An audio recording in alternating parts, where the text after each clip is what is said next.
person before. Unicorn speak Sylvan? Yeah.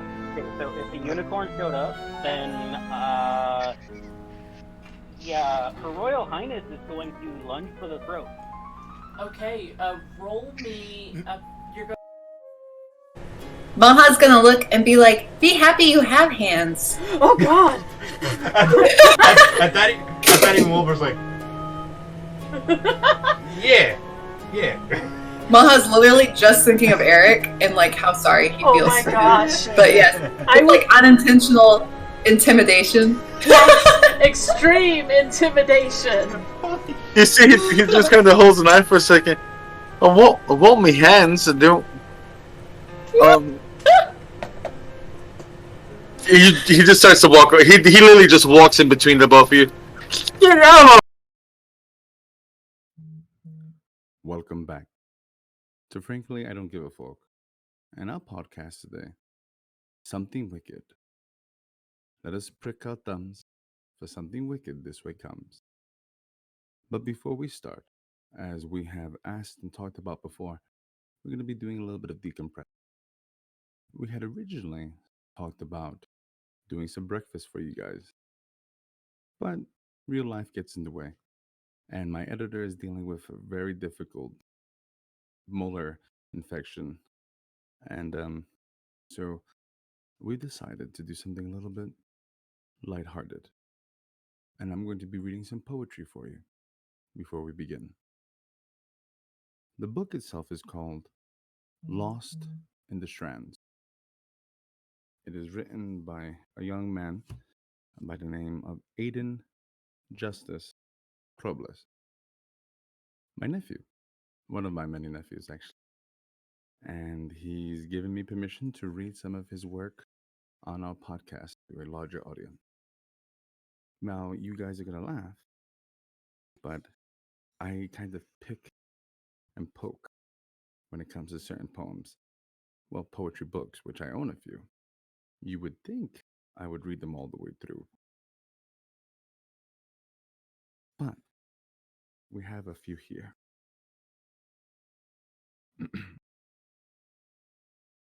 Canto uno.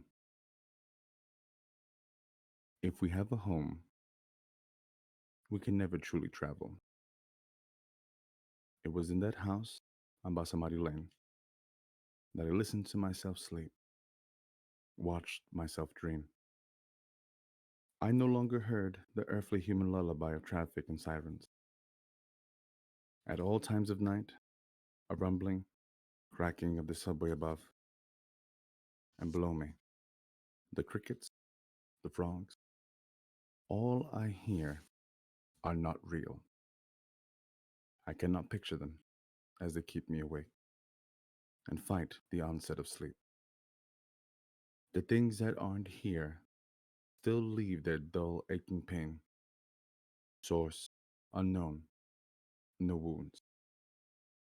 They ache in the night, subside with the advent of distractions, day's noises. Just crickets and frogs. Nothing at all. I hear it, feel it, radiate. Still, I lay with my eyes upon the top layer dried and peeling, moisturizing tears already spent. What holds me is fear of the silent, the non existence of people no longer heard, the song of the race, beckoning me to dream. I hear no mortal sounds, an immensity, hiding long before I was here and forever after, I preserve. My tongue, for I don't want to welcome the lifeless mass still in the dark. Last night I could do nothing but sleep. I haven't had a dream in a long time. I wish to go where I can stand on the pool, see ripples in my reflection below. Beneath my feet where the koi swim, and the flat of silver goes as far as I can see. A marble basin will rise from the water. I approach. I watch these oculus, and still I cannot see clearly. I have yet to wish for a bit of cotton. Still I wish for clouds and baby's breath. Easily, I lost myself in you. Those deep pools openly inviting, you pulled me in. I had been careless, and my feet tangled. Your eyes a stream, mine the earth. All is a flood. My lungs fill with water. I have become speechless. I am breath. All I can see is the night, as the stars turn bluer and bluer like myself. Who could have seen this? Anyone but I. Slowly I fall until the air becomes so thick that then I am sinking. The walls close in. The more I think about it, soon the dark expands. The silence is all I can sense, all I can be. There is no wind. There is no downdraft. Am I falling? The only evidence is there is no floor, no sense of gravity. My name is, I was, I am, I, the black is kind of gray. And that is Canto Uno. As you can tell, Aiden is, from what I have seen in the book and from what I've read, is a young man that has just gone into beyond adolescence and has become a young adult and is dealing with the emotions that come from that. And I think it's something important for us to kind of look at it, analyze on ourselves. Because most trauma is born of the child. Events that transpired when we were too small to understand, but not forget. I mention this to all of you because as the days continue and as our minds grow older, if we do not deal with those traumas now, they will begin to leak onto our future relationships, publicly, privately, professionally. Something to think about in these moments. But no worry, no judgment here. It's just you and I. And what the hell do I know? I'm just here reading. Here's another one for you. Les Femmes. It intrigues me how different they can be. I'm left with no rest by their shifting desires, how she may look at me, or at least I think she did. It might have been the guy behind me. Likely I saw nothing at all.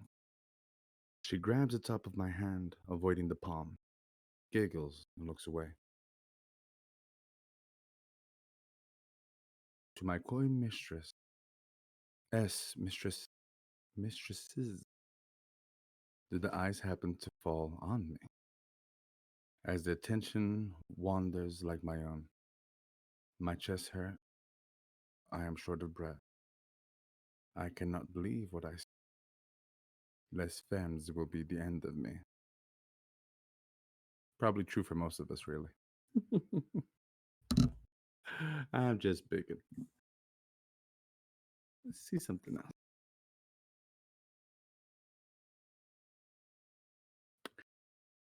Let's read this one.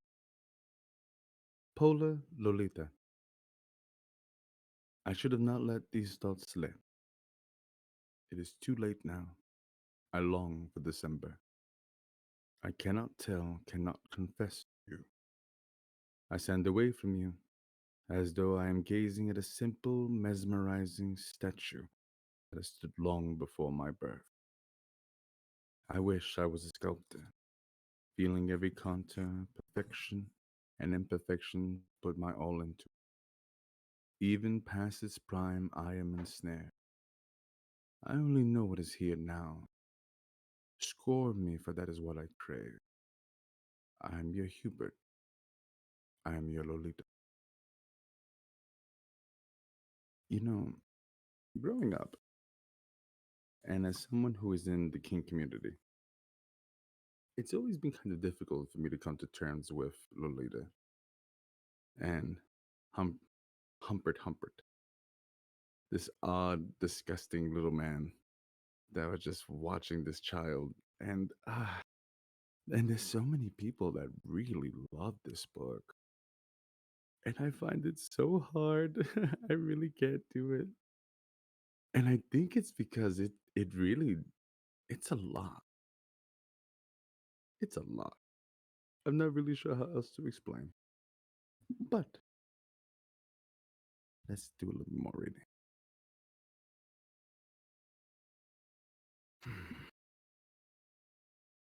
Can you hear? I'm a fan of books. What books do all of you have? Do you have any favorite poems?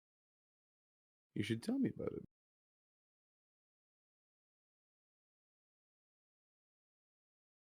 See,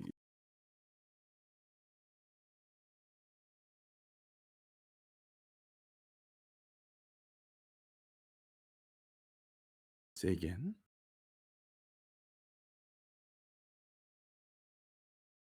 Oh, forgive me. My editor has an idea. You know what you should do? You should go and leave your favorite poems in our Discord. You can leave them on Sippers and Hours or in Something Wicked. And we will see them and I will read them if you just so happen to have them now. Real quick. You've got just a few minutes. No need to rush, but something to think about if you would be so kind. While I'm waiting, unless maybe my editor has a poem that she would like to read, which I have had someone pick one. So we're going to have to do that. Allow me a moment. And remember, everybody, get yourself a cup of coffee. It's always better to hear me with a cup of coffee as I lure you to sleep. Ah, all right.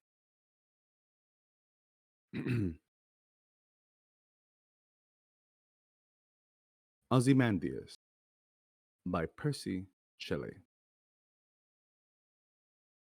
I met a traveler from an antique land who said, two vast and trunkless legs of stone stand in the desert.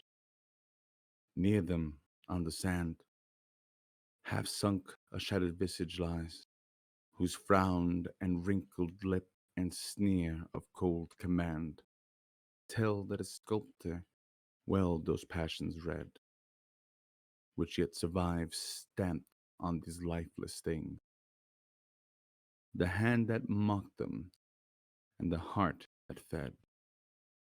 And on the pedestal, these words appear: my name is Ozymandias, King of Kings. Look on my works, ye mighty, and despair. Nothing besides remains. Round the decay of that colossal wreck, boundless and bare, the lone and level sands stretch far away.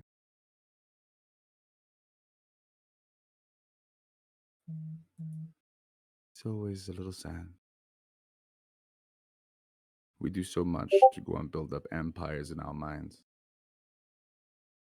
See nothing but two vastless trunks. I have one that I like as well, that I would like to share with. And of course, you're gonna go and say, "Oh, I've heard this one." Yeah, I know. But this one was one of the first poems I read as a child that made me begin to love poetry. It's by Robert Frost. The Road Not Taken. Two roads diverge in a yellow wood, and sorry I could not travel both. And be one traveler, long I stood, and looked down one as far as I could, to where it bent in the undergrowth.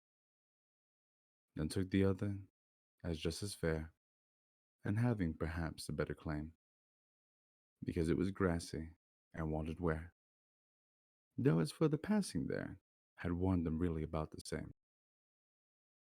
And both that morning equally lay in leaves no step had trodden black. Oh, I kept the first for another day. Yet knowing how way leads on to way, I doubted if I should ever come back.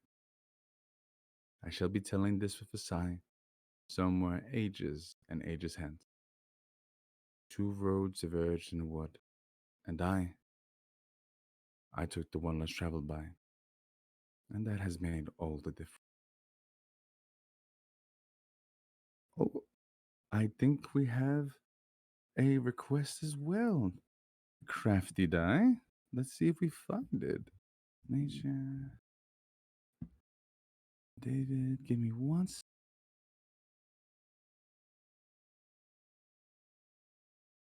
Oh, let's do it. Let's find nature.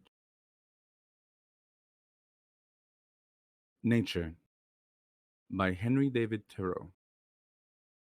O nature, I do not aspire to be the highest in thy choir, to be a meteor in the sky, a comet that may range on high, only a zephyr that may blow among the reeds by the river low. Give me thy most privy place, where to run my airy race. And some withdrawn on public mead, let me sigh upon a reed, or in the woods with leafy din, whisper the still evening in. Some still work give me to do, only be it near to you. For I'd rather be thy child and pupil in the forest wild, than the king of men elsewhere, and most sovereign slave of care, to have one moment of thy dawn, then share the city's year forlorn. That's so pretty. That is such a pretty poem. Thank you.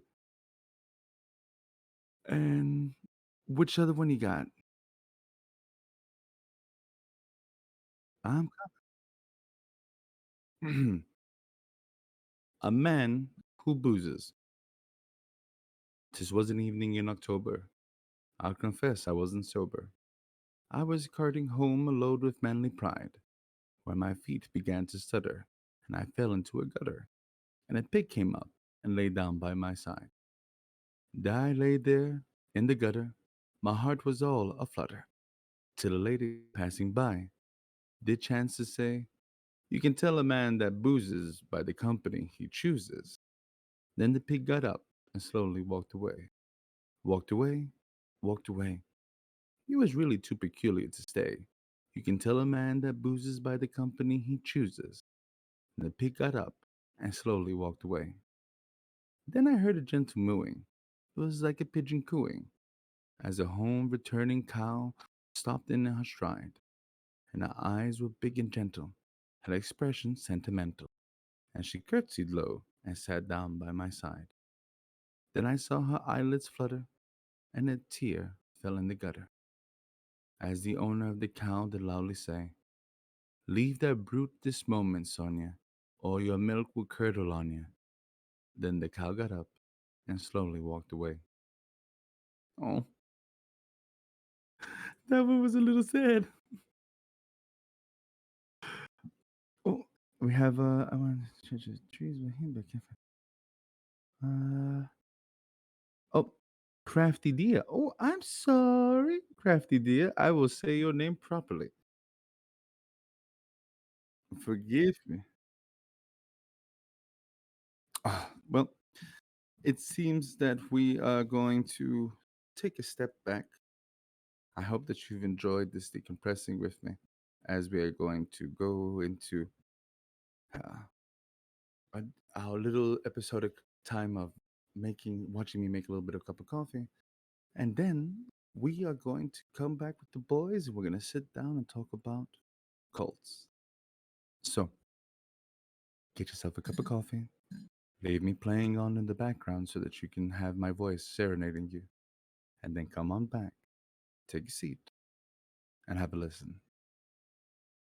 And remember to prick your thumb for something wicked this way comes. We'll see you soon in just a few moments. I am the danger. I am the danger. I'm not trapped in here with you. You're trapped in here with me. You skeletons. They're gonna be like, I wish I didn't wake up today. Nah, Yes. I wish I'd stayed dead. I wish I was really dead. Dead.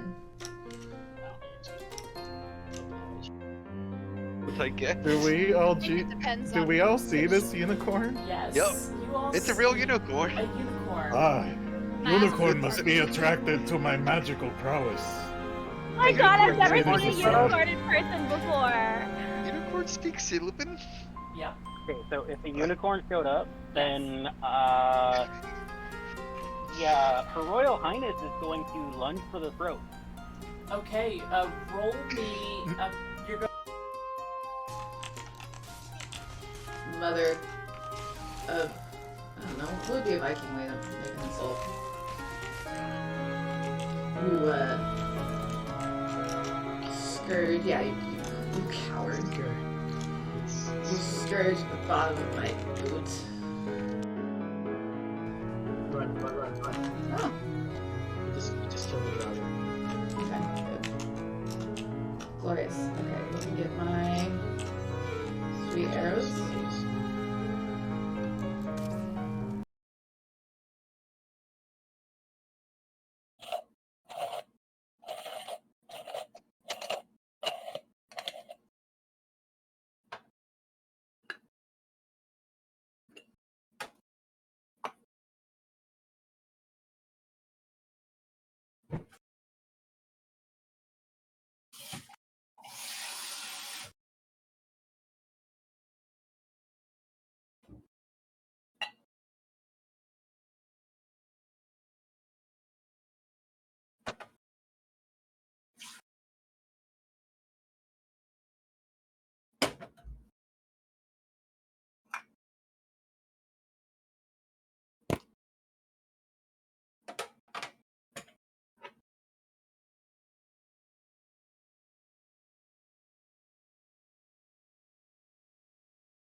Get fuck.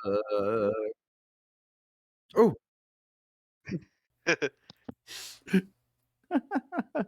Professionalism. Sorry about that, everybody. I forgot you have this little thing where you do this at the end of your coffee video, and that's supposed to be my cue. Oh, I'm like, oh that you're no. finishing up, and then I'm like, oh shit, you did the cue! We have standards here, folks. Completely when it caught me off guard. So let's take a moment, everybody. Let's just get back into the idea. Sure. Welcome to Something Wicked. My name is Daniel. As some of you may know me as Xanaris. And if you are on our Discord, you will know me as Papa Bear. Or Xanaris right now. They changed my name again. They always change my name. So if you are not following us, please feel free to go and hit that subscribe button right now. We deeply appreciate it. And we are always happy to see new faces. And hello to our followers in Croatia, Serbia, Brazil, Venezuela, the United Kingdom. What? Australia, Austria. Are you kidding? I didn't even know. It boggles my mind that you guys are watching, and it makes me so happy to know that you are. Just want to go and reach out to you and go and say thanks for that. So, now that we're all here and we've had a moment to decompress, allow me to bring you to something unpleasant. Cult. What is a cult? So, when we think of cults, I know that we all kind of fall into the whole, oh, these are just a bunch of weirdos that hang out in the basement. Sort of, but not really. By the Webster's Dictionary, allow me just a moment. Cults are defined as a religion regarded as unorthodox or spurious. Its body of adherents considered to be odd. A voodoo cult, a satanic cult. Second variation of that, great devotion to a person, idea, object, movement, or work, such as film or book. The object of such devotion, and usually a small group of people characterized by such devotion. Cults are difficult for what they are. A cult does its best to enrapture, isolate, and to keep. Taking you away from the outside voices, keeping you away from people that would say, hey, that's a little weird. Hey, are you safe? Usually they'll go and they'll get financial gain. You'll have to go and give them all your worldly belongings. Excuse me. You would have to go and you'll see this a lot in the people that we're going to mention today. Any money that you have saved, your homes, separating from family, cutting all contact, and moving away to someplace isolated. This is something that happens often. This is usually the parameters. But we'll see that cults have this weird habit now as we go into this new century that they don't pull you away from your family kind of like that anymore. Now it's more of, it's the liberal media lying to you. You shouldn't trust these people. And people are beginning to self-isolate, becoming a part of this subsection of society. So when we talk about these cults, I want you to understand something, and trigger warning to people that have been survivors of such nature. When we talk about them, I don't want you to think of every religious sect being like this. That's just not true. Or any type of movement being like this either. These are usually people that are going through some type of disorder, anxiety, loneliness, something. And they find meaning in this cult because the cult is feeding them these lies. With that being said, there's a study that is on Science Direct, and I will actually go and talk to you guys about that real quick because it is psychiatry research from Science Direct, volume 257, pages 1 to 558, the November 2017 edition. And its article is Cult Membership. What factors contribute to joining or leaving? Now, what these guys wanted to do was to kind of break down what causes a normal person to join a cult. And this is described by Fournier and Monroy in 1999 on their scientific article. They call the first step in cult commitment is the narcissistic seduction. This process has many elements: the vulnerability of the subject, group efforts, the use of emotions, detachment from outside influences, progress in doctrinal teaching, promotions, and the assignment of responsibilities. This process takes a long time because a total and instant commitment has a poor chance of persisting if not followed by in depth and multidimensional work with the goal of reinforcement. This is also perpetuated by Milovid's article in 2006. The feeling of emptiness outside of the sectarian practice creates the cycle, but is also its consequences. And Durrett in 2008 states, thus the ability to balance one's life becomes impossible, and the members lose their ability to choose. Moreover, active involvement in the cultic group could lead to effective dependence on the cult leader or on the group, which explains why people stay despite threats to their physical and psychological integrity. Grenard in 2013. The protective factors that enable a member to leave the group always seem surprising and are seldom predictable given the magnitude of the hold of the constraints of the cult. So what they did, they took 31 people and that were active cult members and a lot that were former cult members, and they took into account why. They wanted to go and see what were the main factors, what were the main things that kind of popped this up. And taking into account that the most common characteristics between cult membership and addictive disorders is the persistence despite negative consequences. So we're seeing that a lot of folks that fall into cult-like behavior are suffering from some type of addictive disorder or from some type of negative psychological disorder. It becomes a common neurophysical mechanism. Abgrell in 1996 states, the scientific literature, we hypothesize that the epiopathogenic model used to explain addictive disorders might also be applicable to cult commitment. Therefore, the model of cult membership would be multifactorial, involving vulnerability and protective factors. These factors could be individual, environmental, or be linked to the characteristics of the addiction object, that is, the cultic group. As for addictive disorders, we suppose that vulnerability factors could be involved during the initiation and the maintenance of cult commitment, and that protective factors could help to stop cult environment. The study was to go through analysis of cult experiences of 31 former cult members. They assessed factors involving cult adhesion, retention, and departure.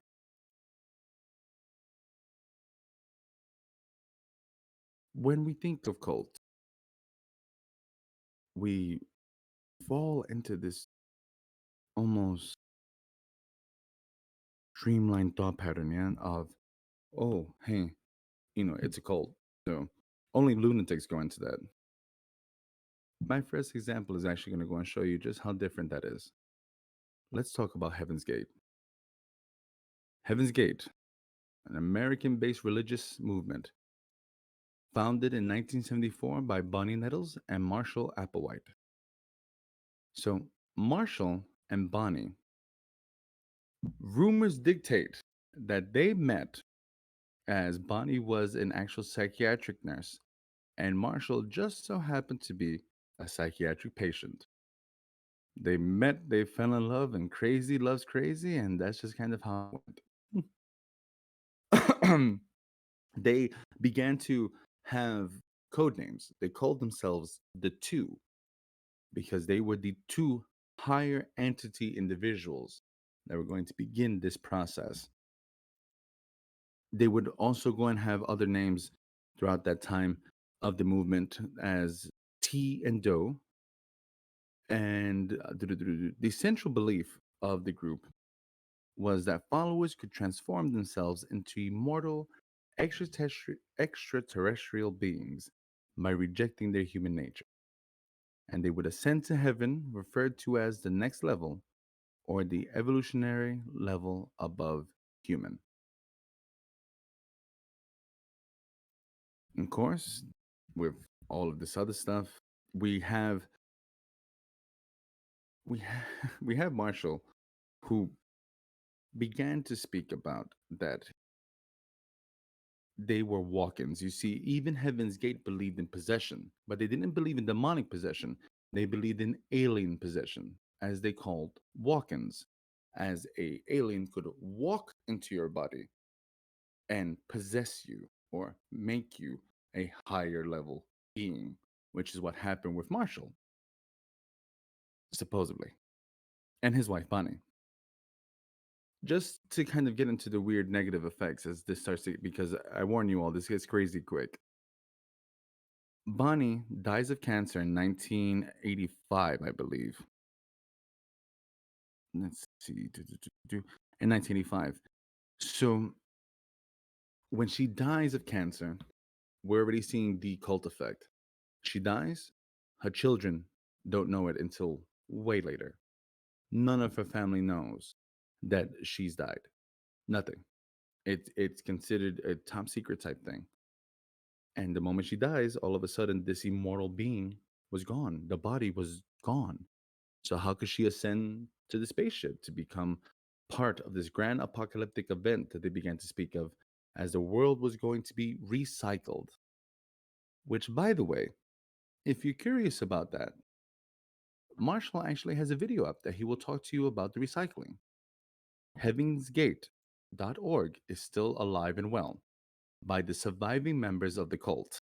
There are two people that still maintain it and pay for the service to this day. I visited it earlier this week and I've gone through some of the transcripts. We will post up those links in our Discord if you are willing to go on a wild ride. So, the central belief, as stated, changes when Nettles passes away. Where they originally believed that they would ascend to heaven while alive aboard a UFO, they later came to say that the body was merely a container, a flesh vessel, a vehicle for the soul and the consciousness to be transferred to their next level bodies upon death.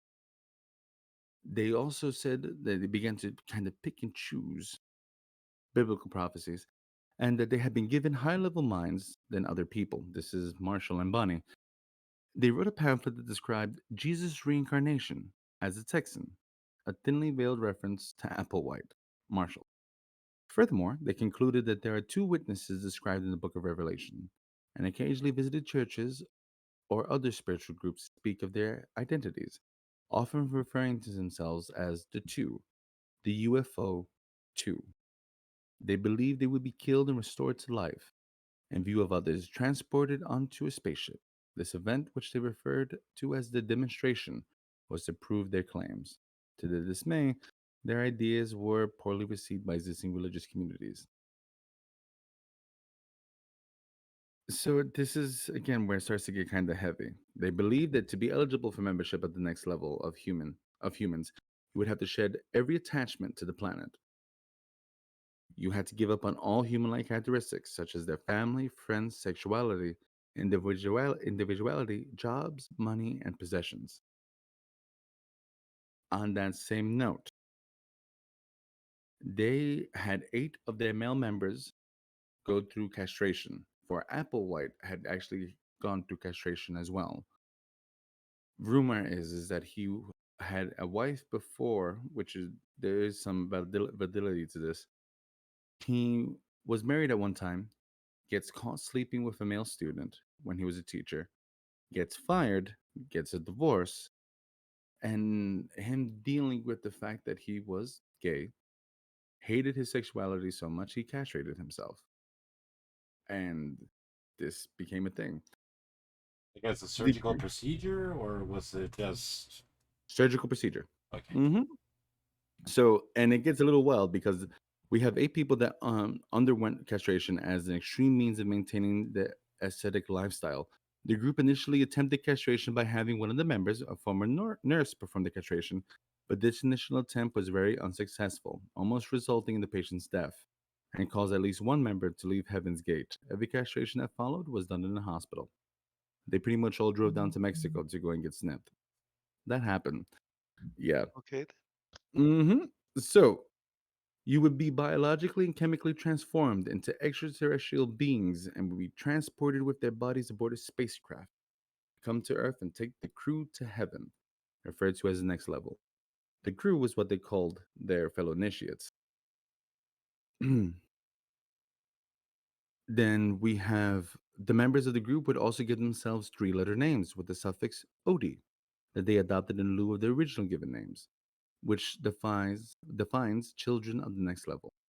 This is mentioned in Applewhite's final video, Dew's Final Exit, filmed March 19th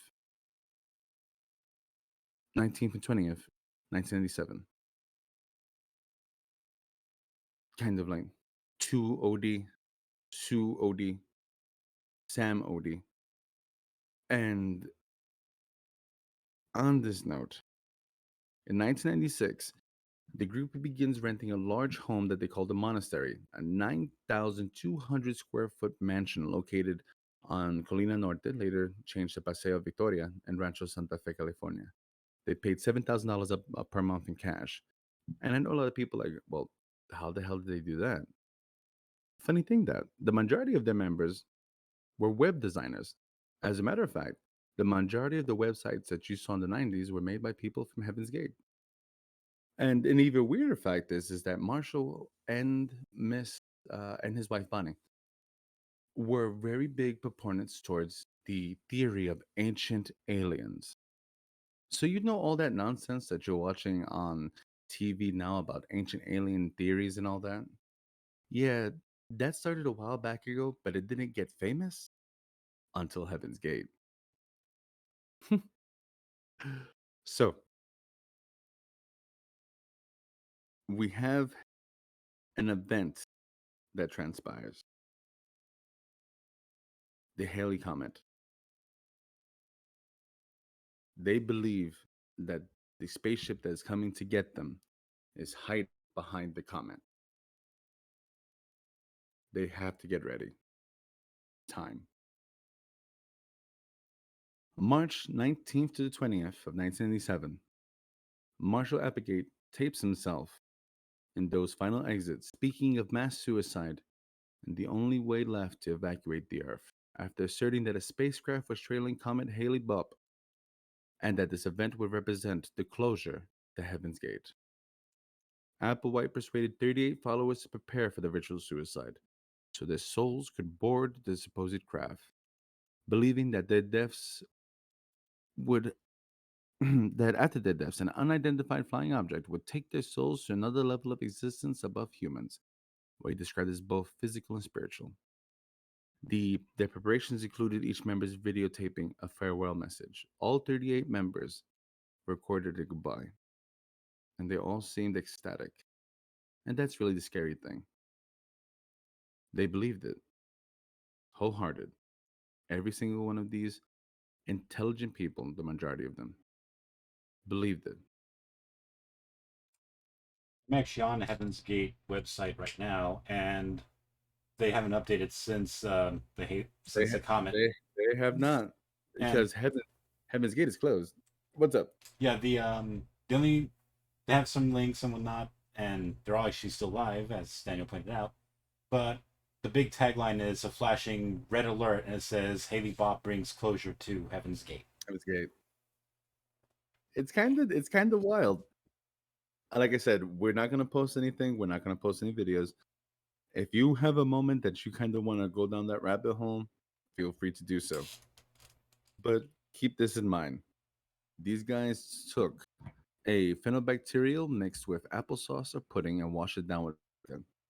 Additionally, they secured plastic bags around their heads after ingesting the mix to induce asphyxiation.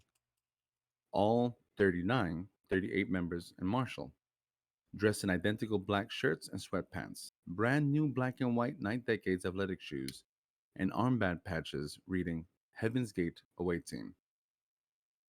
A lot of people may not know this, but Ahura, the original Ahura on Star Trek, her brother was a member of Heaven's Gate, and he was one of those 38 people. Each member had on their person a $5 bill and three quarters in their pockets. According to former members, they were standard for members leaving their home for jobs, and a humorous way to tell us that they had all left the planet permanently. The $5 bill was for covering the cost of vagrancy laws, and the quarters were for calling home from payphones.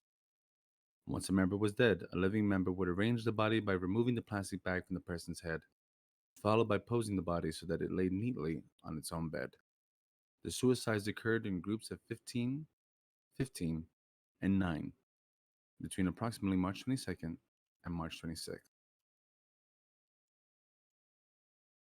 It's sad to see these people like this because if you watch the videos, if you take a moment and just kind of look through it,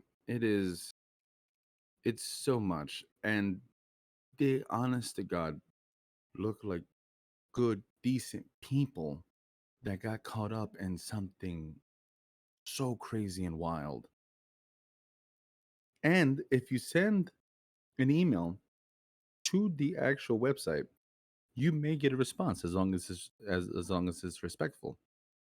I've actually seen someone ask the one of the members, "Hey, why didn't you go?" And they responded, "It wasn't supposed to. We are meant to stay here to continue the good work on the website." Oof, man. They also apparently have a video rental program that you can do online. Mm-hmm. Because you can rent out their videos, but you can only do it through them. You could probably find it someplace else, but yeah, and please, if any of our followers visit, please be respectful. They're actually very nice people. They were very nice when I asked them any questions. They were super duper sweet. I'm not saying that they're not a little odd, but please, if you do visit, be nice. That's all I ask, is that you be nice. So, talking about a cult that isn't so nice, let's go and talk about our Japanese friend, Shoko Asahara. You guys ever hear about Shinrikyo? Oh, yes. Rings a bell? Hmm. These are the fellows responsible for the attacks in 1995. So, Shoko Asahara was a 90% blind acupuncturist that decided that he was going to get involved in religion. This guy here establishes the Om Shinrikyo, the universal supreme truth. Shinrikyo is a mix of Tibetan and Theravada Buddhist teachings, more appealing than the dominant forms of Japanese Buddhism. Asahara attempted to create a Buddhism that emphasized non-Japanese themes. He exposed a spiritual path whose goal was the attainment of enlightenment in this life, and incorporating a variety of techniques from yoga, meditation, psychic development exercises to assist the followers' growth toward enlightenment. Progress was marked by three levels of initiation, and after attaining the third level, members could be admitted into the group's monastic community. Followers, who included many well educated people, were taught to give total devotion to their guru. Asahara also became interested in prophecy, studying the Christian Book of Revelation, and in the early 1990s predicted an array of disasters for Japan, including World War III. So Asahara expected Shinrikyo to replace the Japanese government in the chaos that followed. So they had an organization mirrored like a government. Check this out. This guy starts creating videos of meditation videos, public speaking tours, blessings left and right. People are paying to drink his blood and hair brewed from his tea. Forgive me, tea brewed from his hair.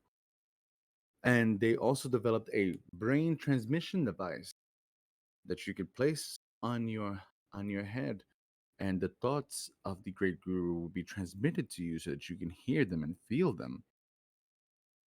And they made an anime. Yep, I just found some clips on YouTube. They made an anime. That's not a joke. That happened. And one of my favorite things, because of how hard it hits the nail on the head, in 1992, Asahara publishes a book called Declaring Myself the Christ, within which he declared himself Christ, Japan's only fully enlightened master and identified with the Lamb of God. Yeah. So supposedly Shinrikyo, this guy, forgive me, Asahara, which was not his real name, by the way, was able to transfer sins, levitate, and was preparing the world for the end times of nuclear war. Because, problem is a lot of people are buying into it, to the point that he actually starts to get a really big influx of members from Russia. He goes down to Russia during the 90s, which in Russia during the 90s, if you had enough money and if you had low enough morals, you could get anything. When he gets there, not only does he get connections for weapons, he begins to get connections for a military helicopter, and he has people starting to get trained by the Russian military. Because Asahara had plans. He had plans of sending an assassin group to kill the royal family in Japan by paratrooping into the palace and assassinating them in their sleep. And it gets better. So not only that, but secretly they were also planning on running for parliament. So that happens and they lose. And then it starts to get real funny.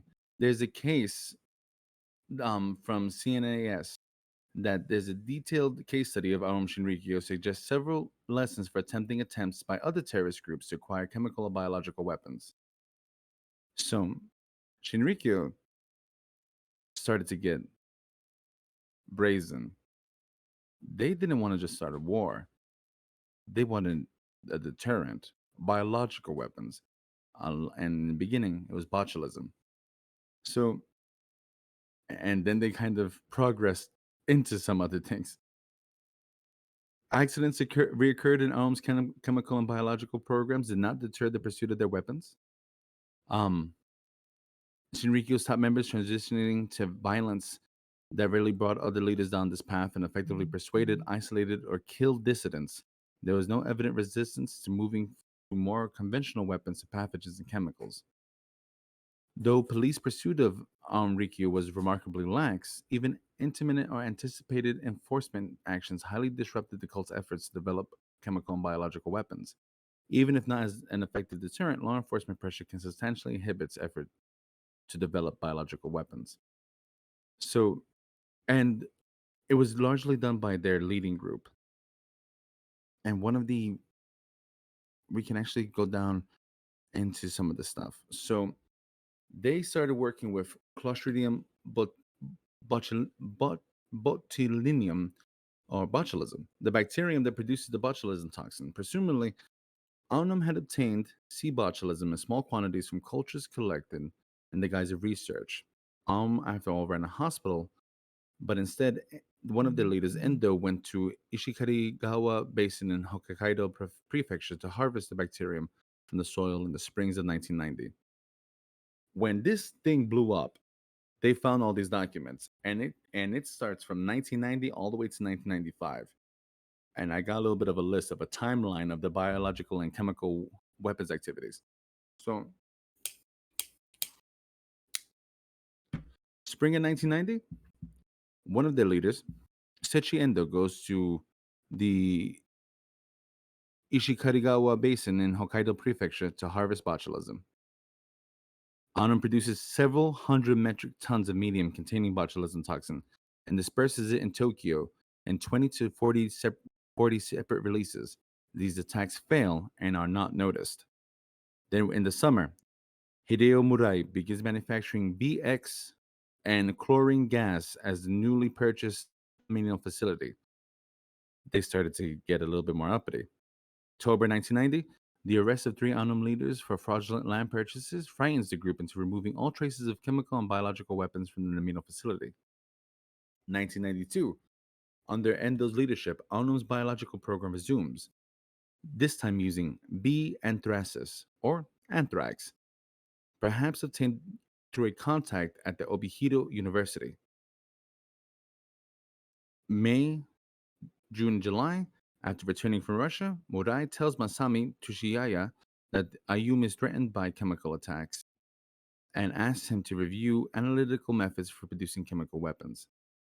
So now they're beginning to really kind of break it down.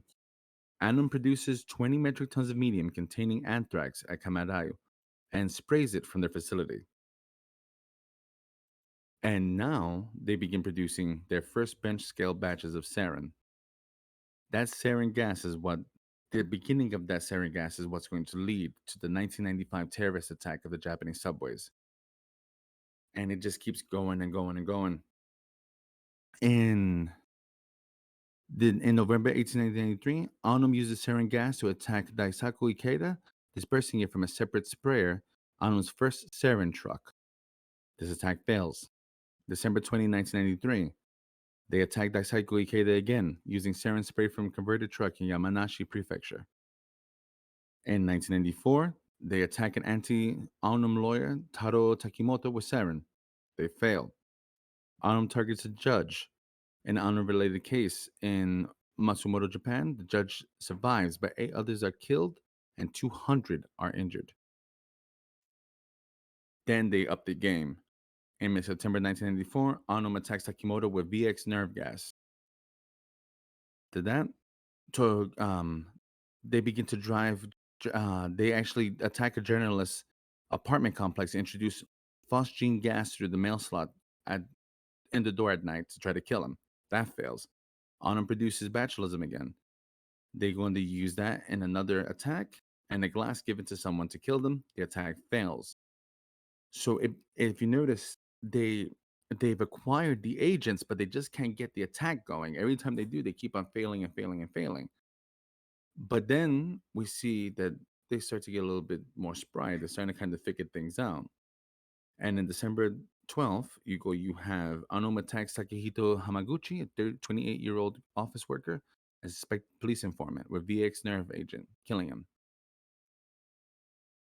Now they've figured that they can actually get this done. And we have Anum uses, and March 20th, 1995, Anum uses sarin in an attack on Tokyo subway lines, converging near the police headquarters at Tasumegaseki. 13 are killed and 6,000 are sent to the hospital. Anum carries out a hydrogen cyanide Xylon B attack at a restroom at an underground shopping center.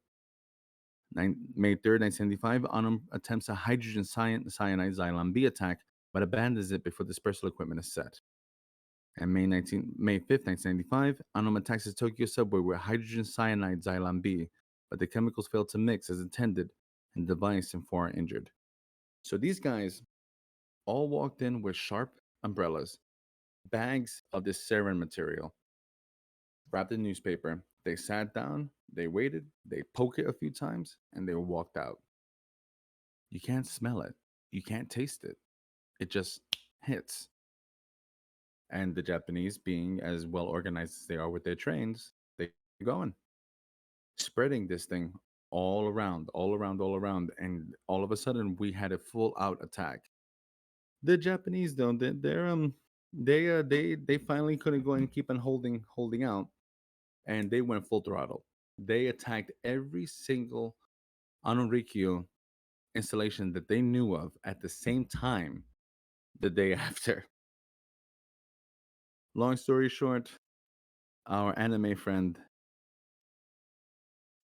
I shouldn't be so mean, but our would-be Christ on Earth is taken in by the police, and he is later hung by the Japanese court. Shoko Asahara wasn't as immortal as he believed to be. Hmm. They are actually still around as well, being rebranded by family members of Shoko Asahara. It's still difficult to deal with them because they still have active members that have been found and brought to the Japanese government for justice. So even now, after all of this, there's still people that truly believe in what Shoko Asahara was doing. I didn't even know. I Apparently now they're going under the name Aleph. That is correct. And for the most part, they're pretty easy. They don't really bother anybody. They kind of keep to their own devices, but they're also being watched. So there is that. So here we go. And remember, all of our links are going to be put up on the Discord, which, as a matter of fact, I'll go and I'll start showing you guys some fun things if anyone is interested in any of the stuff that we're looking at. This is one of their studies from what they were doing. This is also one of the government studies of how they got their biological programs for biological weapons set as well.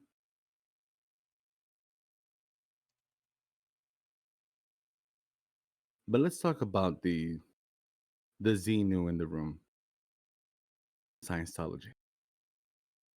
What do you guys know about Scientology? Oh lordy.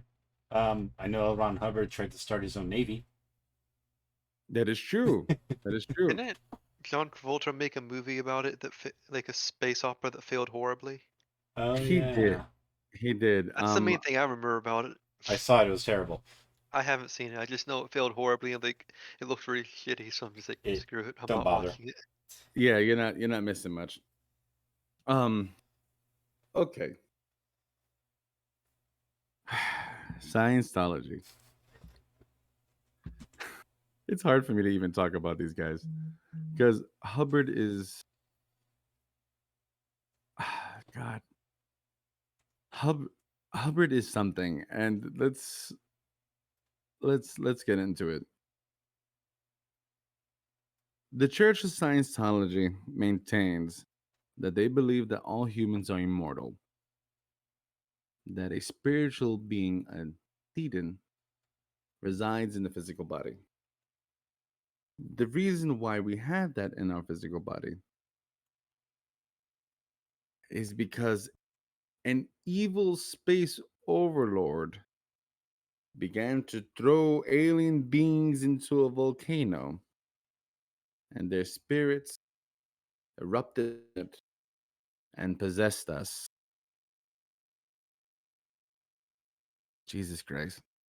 Which, by the way, Hubbard actually has the one of I believe he still holds the Guinness World Record of the most published author right now. He was a science fiction author, by the way.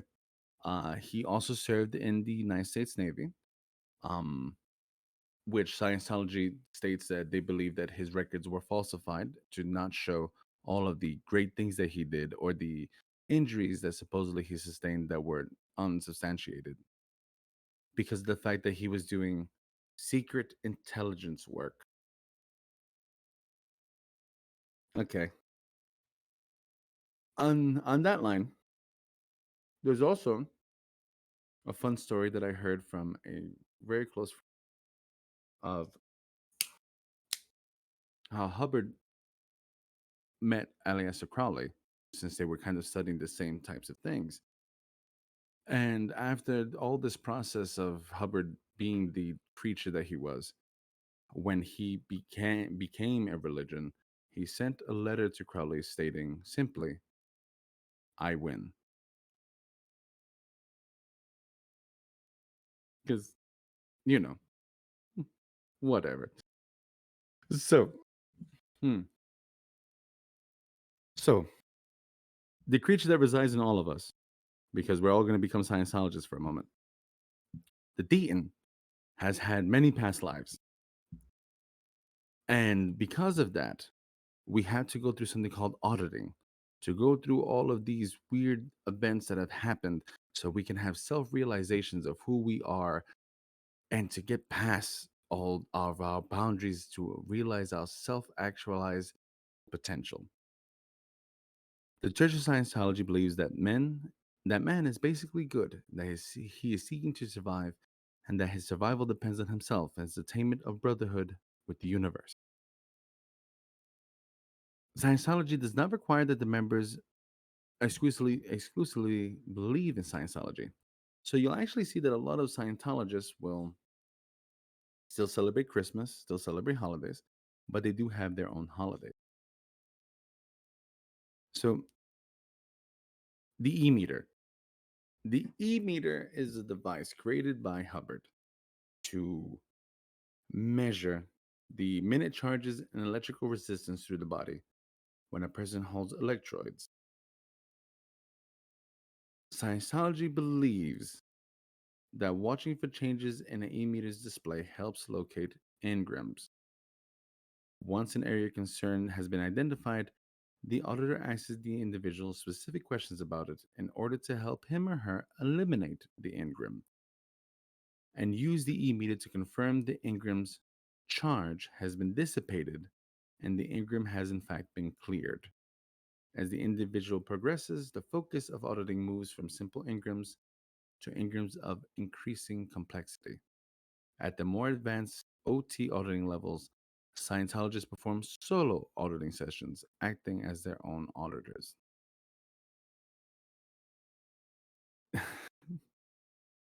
Oh, and you pay for that, by the way. That's the fun thing about Scientology. Every level you go up, you got to pay for. I believe in the beginning it was 500, and now I think it's 2,500 as it begins to go up. That's like for Yeah, inflation. sure. Mm. So, one central practice of Scientology auditing is seeking to elevate and adhere to a state of clear, one of freedom from the influences of the reactive mind. The practice is one wherein a counselor called an auditor addresses a series of questions to pre-clear, observes and records the pre-clear's responses. So, what they're doing, they have you sit down and talk about your secrets, all the things that bother you, all the things you've ever done, and they keep exquisite record because they need to. They have to audit you.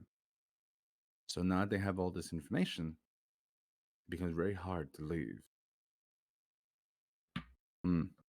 We'll see that as we continue in all of this fun stuff. There are 8 core dynamics of what they believe in. The dynamic of the urge towards survival of self, the urge towards survival through sex or children. I'm not going to go through the whole thing of it, but there's that. Scientology does believe in the afterlife, that the life and personality go on. The physical part of the organism ceases to function, but there's an immortality of each individual's spirit. These guys are completely, utterly against psychology and psychiatry. They view it as a barbaric and corrupt profession and encourage alternative care based or spiritual healing. You know, kind of like that one song. The anti psychiatry organization, Citizens Commission on Human Rights, the CCHR, was founded by Hubbard in 1969. It operates psychiatry, an industry of death, an anti psychiatry museum. Go ahead.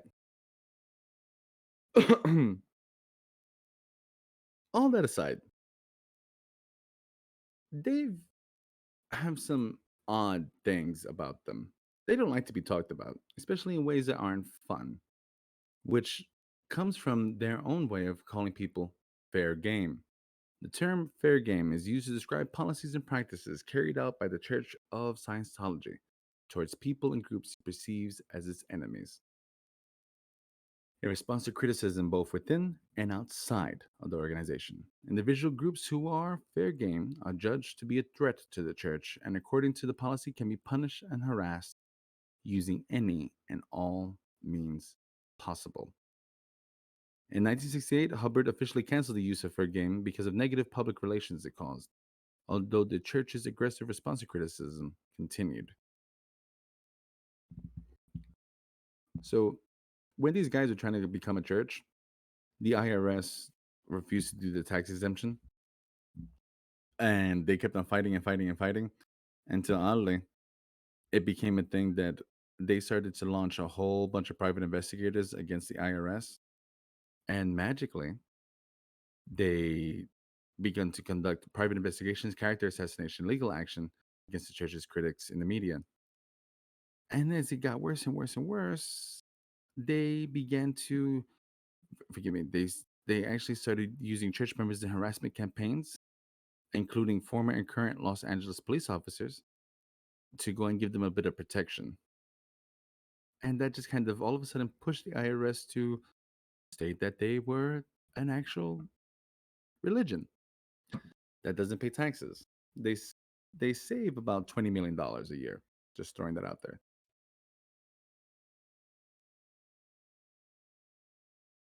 With that, we can also go and talk about some of the controversies that they have. The list is long, but let's go and talk about my favorite, Miscavige, the actual leader of Scientology. Have you guys ever heard anything about him? Not a word. Much. So, Miscavige, who is very close friends with Tom Cruise, because Of course. whatever. He is the new leader of Scientology. He's also a bully and a narcissistic lunatic. He has. There are rumors of him, including forced separation of family members, coercive fundraising practices, harassment of journalists and church critics, emotional and physical abuse of subordinates, and as many people began to believe, the disappearance of his wife Michelle, who people thought for the longest had been killed because she hasn't been seen in so damn long. But in some weird way, the Los Angeles police received an anonymous something or another, and the case has been dropped saying that she is well, even though no one's seen her in a couple of years. So there's that. So Miscavige, I'm sorry, I find this so hard to even want to talk about this guy. Okay. So Miscavige is, how can I put it? Let's find some of his fun stuff. So he enjoys skeet shooting, underwater photography, and trail biking. And he likes to be like a man's man. So there's been rumors that he has pulled guns on some of his fellow church members, that he has punched church members in the face, that the COVID-19 pandemic was hysteria and planetary bull bait. Because, Yeah. so there's that. So now, since things started to get really ugly, they corrected the statement on that, and the church approach to the virus is based on science. And the church took unprecedented steps from the onset of the pandemic to protect its staff and parishioners around the globe. Before stay-at-home directives, the church took forceful preventive actions, including prohibiting all mass gatherings in all 4 churches and congregational activities, providing staff and parishioners with educational booklets on why prevention is important and how to carry it out, taking the temperature of all church staff and anyone entering church premises, in isolating quarantine and isolation protocols, making available masks and gloves by mailings to staff and parishioners internationally. Okay. So let's see. Do. I gotta lie on this guy. Okay. So supposedly he runs this thing like a mafia. And Miscavige talked about his rise to leadership in St. Petersburg Times, creating peace and resolving conflicts.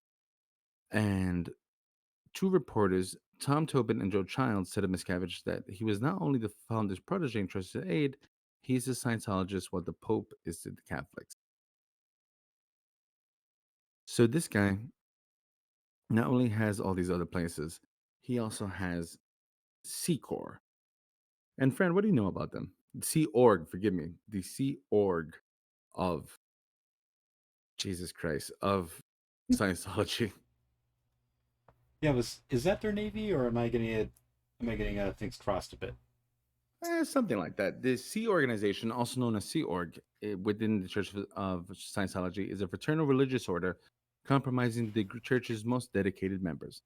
All Scientology management organizations are controlled exclusively by members of Sea Org.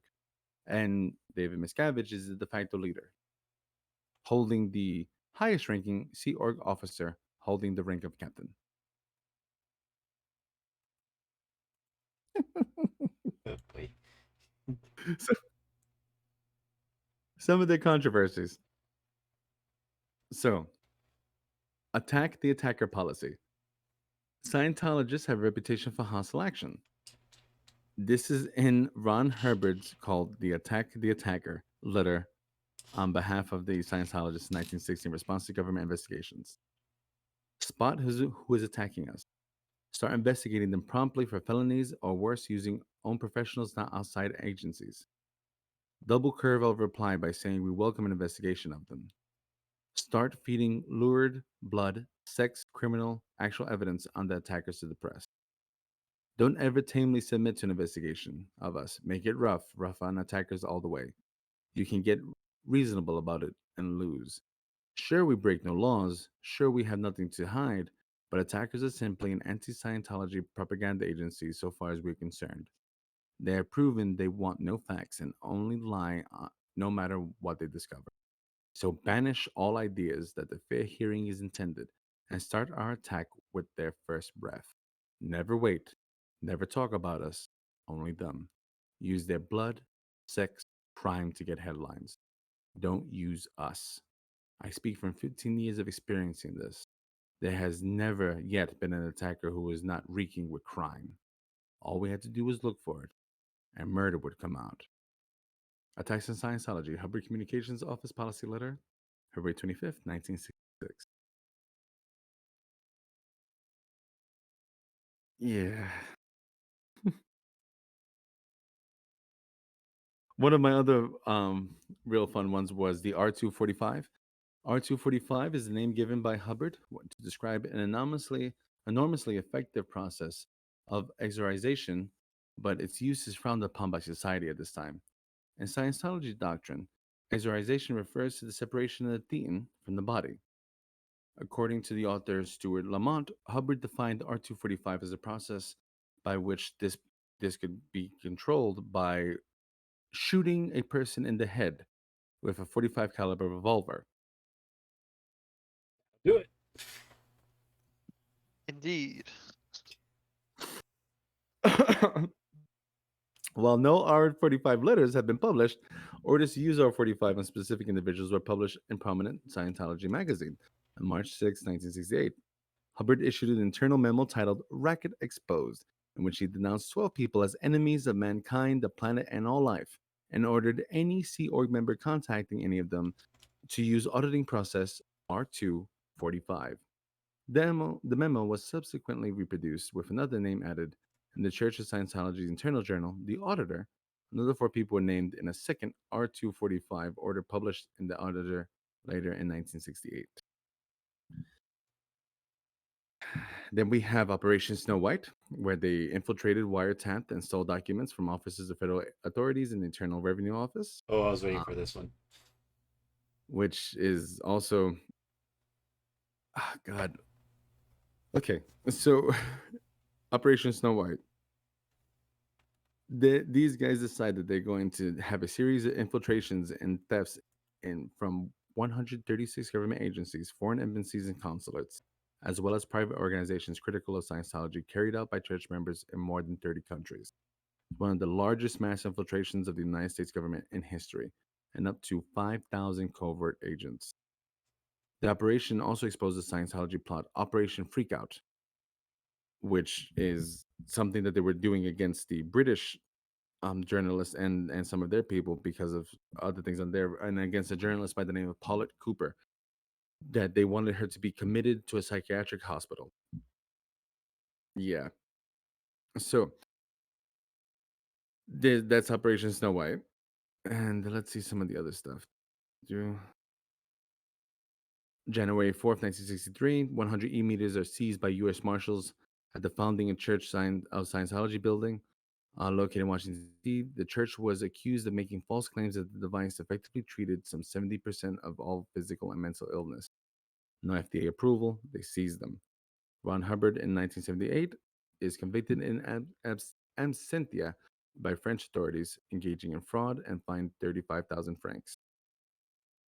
Then we have the FBI raid on church headquarters, revealed documentation, among them for a plan to frame Gabe Gazzara, the mayor of Clearwater, Florida, with a staged hit and run accident.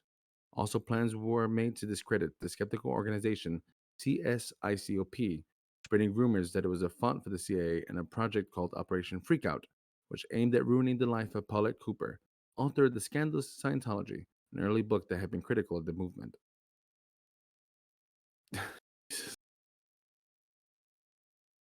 It's we also have in the United Kingdom, the church has been accused of grooming City of London police officers with gifts worth thousands of pounds. In Belgium, in 1997, a trial against the organization is due to begin in 2008. Charges include formation of criminal organization, unlawful excess of medicine, and fraud. The Church of Scientology long considered the Cult of Awareness Network one of its major enemies, and their spokesperson, Cynthia Kisser, in an unfriendly light, accusing the cult watchdog organization of various criminal organization after CAN was forced into bankruptcy and was then taken over by Scientologists in the 1990s, which they proclaim as one of their greatest victories. Treatment of some of their members. 2007, woman in Sydney's charged with murdering her father and sister, seriously injuring her mother. Her parents had prevented her from seeking psychiatric treatment she needed because of Scientology beliefs. 2012, Debbie Cook, who ran Spiritual Mecca in 17 years, going through all this stuff with them, going through all these levels and everything else, accused the church of repeated accounts of screaming, slapping, and being made to stand in trash and waters poured over her in efforts to confess her sins. This was all done in the hole, located at Scientology International's base in Hemet, California, which the hole is a monstrosity within of itself that is said to be completely barred in with cyclone fences, barbed wire, and some really scary other looking stuff. So there's that. Then we have the death of Lisa McPherson, who is probably one of the most publicized ones. She was 36 years old. She was in the care of Scientologists in Clearwater, Florida. She was. It looks like though she was dealing with mental illness, and in one case, she removed all of her clothes after being involved in a minor traffic accident, later remarking that she had done so in hopes of obtaining counseling. The church, however, intervened to prevent McPherson from receiving psychiatric treatment, and records showed that she had been placed in a Scientology program, the Introspection Rundown, which was forced isolation and used to handle a psychotic episode. Weeks later, she was pronounced dead on arrival at the hospital. The autopsy identified multiple hematomas, bruises, and abrasion on the nose, and lesions that were consistent with insect and animal bites. Autopsy showed that she died of pulmonary embolism. So, Florida authorities, they filed criminal charges against them. The prosecuting attorneys ultimately dropped the criminal case after 4 years. A $100 million lawsuit filed by Lee McPherson's family was settled in 2004. The suit resulted in injunction against the distribution of a film critical of Scientology to profit, which the church was meant to influence the jury. The terms of the settlement were sealed by the court. So they bought out her family and forced this movie not to come out to stop this completely with their own money.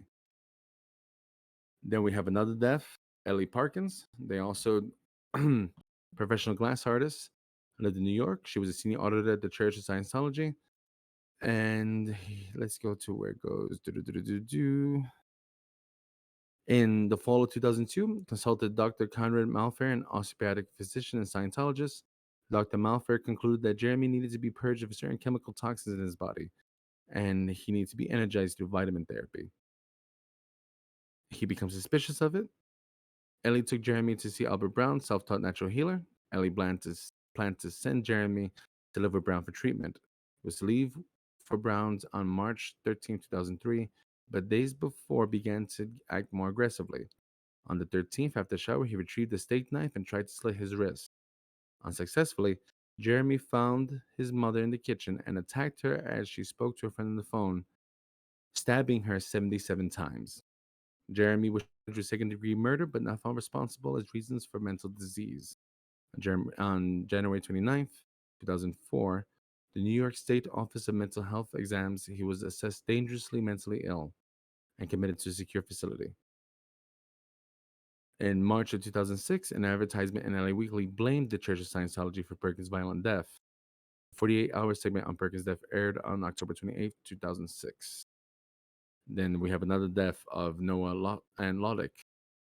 And it just goes and goes and goes and goes and goes and goes. I mean, the list is absolutely insane.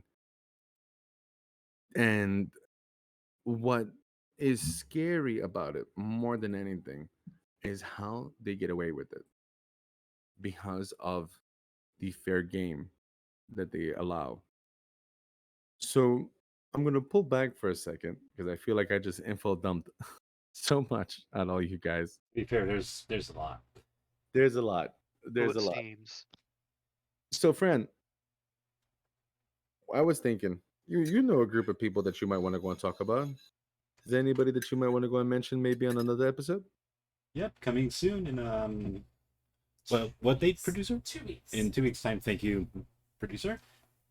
Well, we are going to be talking about a very special cult, largely mostly decentralized and based on the internet. Folks, we're going to talk about QAnon. Because they are still active. Yay. Fran will actually be leading the charge on that one. But on a lighter note, Grim, there's a cult that you know about that you wanted to go and mention towards the end of all this. Who are they? It's only, well, I don't know a lot about them, but just growing up, always heard about the cargo cult, which after doing a little bit of research, I found was kind of an amusing, if not slightly sad story.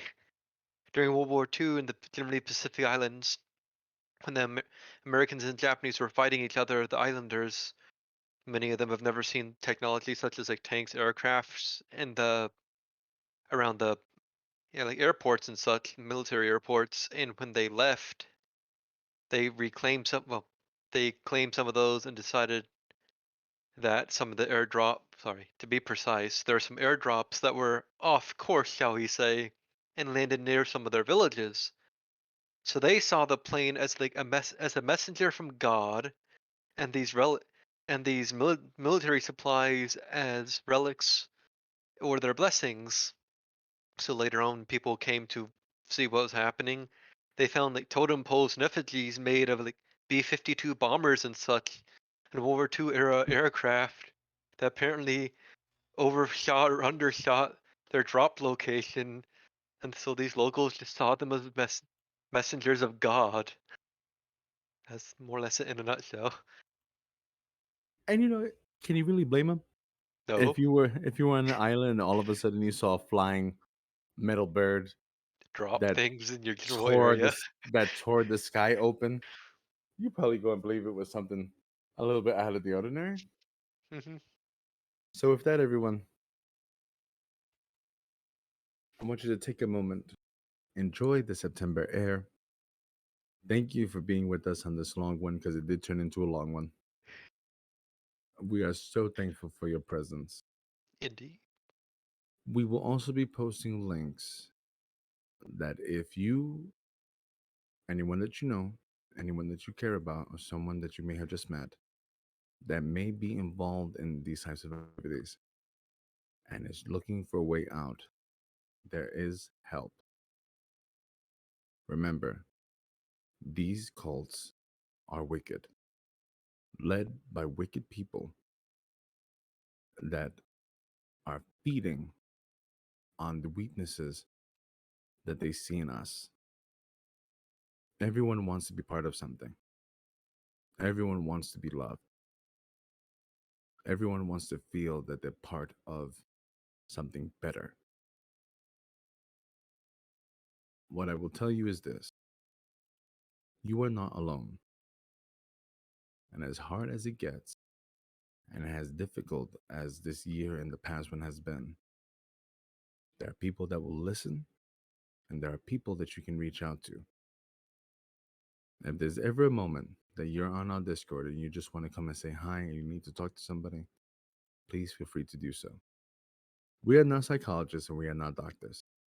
So know that for a fact. But we can lead you to the right direction. So know you have friends in us. A little bit of a silver lining on this wicked, wicked day. So let us all get together one more time. Let us prick our thumbs for something wicked this way come. Thank you so much for being with us. Have a lovely weekend, and we will see you again in 2 weeks. Bye, everybody. Have a good one. Beats.